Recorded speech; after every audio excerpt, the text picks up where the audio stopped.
সীতা মাতার শিরচ্ছেদ করবে বলে।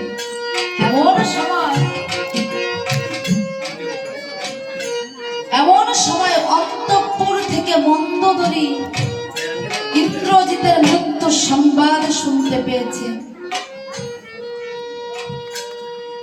আর পুত্র সঙ্গে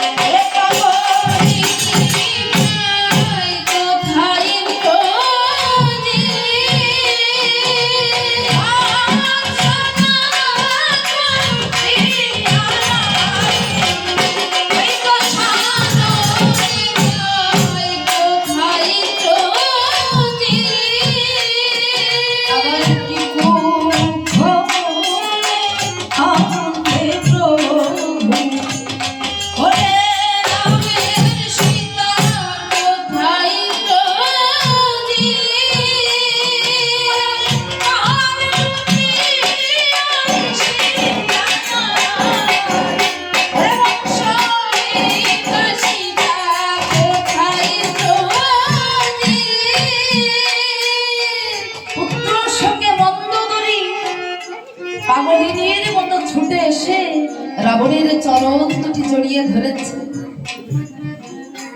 মন্দোদরী রাবণের চরণ দুটি জড়িয়ে ধরে বলছে, ওগো প্রভু, কোন কুক্ষণে তুমি ওই রামের সীতাকে হরণ করে নিয়ে এসেছো? কাল রূপী ওই সীতা আমার বংশ বিনাশিতা। ও প্রভু, এখনো সময় আছে, ওই রামের সীতা তুমি রামকে ফিরিয়ে দিয়ে এসো, তাহলে আমার সোনার লঙ্কাতে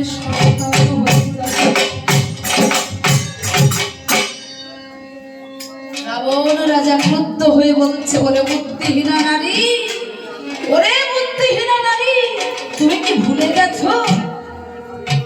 তুমি কি ভুলে গেছো আমি যে ত্রিভুবন বিজয়ী রাবণ? আমি ত্রিভুবন বিজয়ী রাবণ। আজ আমি ওই রাম লক্ষ্মণকে হত্যা করে বুঝিয়ে দেব এই রাবণ কত বড় শক্তি। মন্দোদরী কেঁদে কেঁদে বলছে, প্রভু, এখনো সময় আছে, বৃথা ওই রামের সঙ্গে বিরোধ করো, বৃথা ওই রামের সঙ্গে বিরোধ করো না। জানো প্রভু, আমি যে শুনেছি ওই রাম নাকি মনুষ্য নয়, সে যে গোলকের হরি। ওই রাম যে মনুষ্য নয়, সে যে গোলকের হরি। আর সীতা মাতা যে মানবী নয়, সে যে রাজরাজেশ্বরী। তাই বলছি প্রভু, রামের সীতা রামকে দিয়ে তুমি ধরো রামের পায়ে। দয়া করে ওই প্রভু রাম যদি তোমায় স্বামীকে দিয়েছে।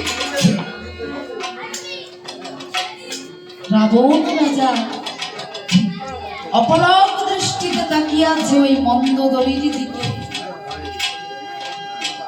অপলক দৃষ্টিতে তাকিয়ে আছে।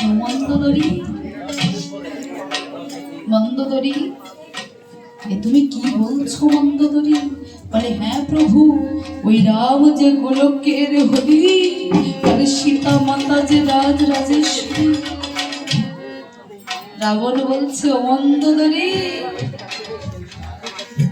আমি এতদিন ভাবতাম এই লঙ্কার বুকে আমার বান্ধব বলে,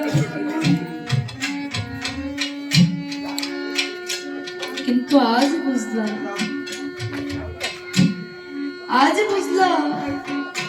তোমার যে বড় বান্ধব আছে।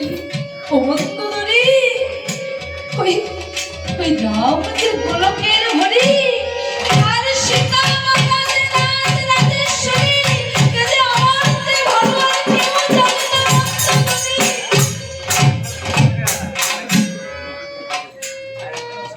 রাম যে গোলকের হরি, আর সীতা মাতা যে রাজরাজেশ্বরী, এ যে আমার যে ভালো আর কেউ জানে না।